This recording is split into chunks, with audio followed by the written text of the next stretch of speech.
আজকে কল্পনা জানা দীঘা তিনি পর্দা ফাঁস করেছেন এবং আইপ্যাক প্রথম পোস্ট করে।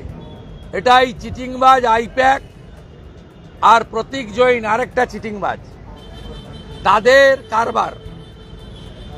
এবং এদের হিন্দুদের দেবদেবীকে নিয়ে মস্করা করা, এটা অন্য লোককে পারত না করতে।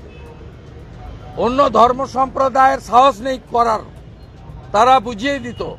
আমরা এখানে হিন্দুরা এগুলো মেনে নিই বলে প্রভু শ্রী জগন্নাথ দেবকে নিয়ে এই ধরনের মস্করা সস্তা প্রচার তারা করলেন। আমি কল্পনা দিদিকে প্রণাম জানাই। তিনি আজকে সাংবাদিক সম্মেলন করে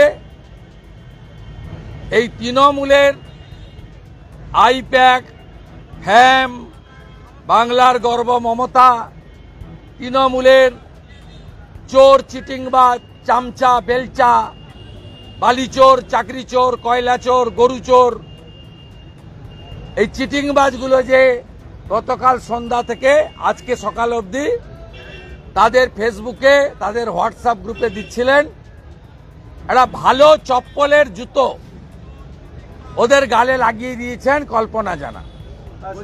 আপনার কর্মসূচি 30 তারিখে যেটা আছে সেটা নিয়েও কিছু আইনি জটিলতা আছে এখনো পর্যন্ত। আইনি জটিলতা মানে আমি গত পরশুদিন ভবানীপুরের কর্মসূচিতে 83তম করেছি। ওখানে অক্ষয় তৃতীয়া পালন হবে। পুলিশ লম্বা লিস্ট করে বলেছে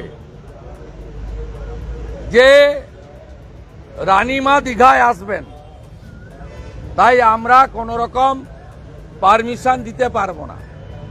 যেখানে অক্ষয় তৃতীয়া এবং সনাতনী যজ্ঞ হোম অনুষ্ঠান হবে, যদিও সরাসরি আমি আয়োজক নই, তো আমি অংশগ্রহণ করব।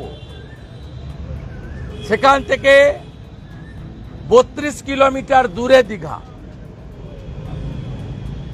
এই পুলিশকে যেভাবে অত্যন্ত নগ্নভাবে ব্যবহার করছেন রাজ্যের মুখ্যমন্ত্রী, তার আরেকটা দৃষ্টান্ত সনাতনী হিন্দু সমাজ অক্ষয় তৃতীয়া পালন করতে পারবে না, যেহেতু ওই দিন দীঘাতে শ্রী জগন্নাথ ধাম সাংস্কৃতিক কেন্দ্র, ওটা মন্দির নয়, আবারও বলি, উদ্বোধন হবে।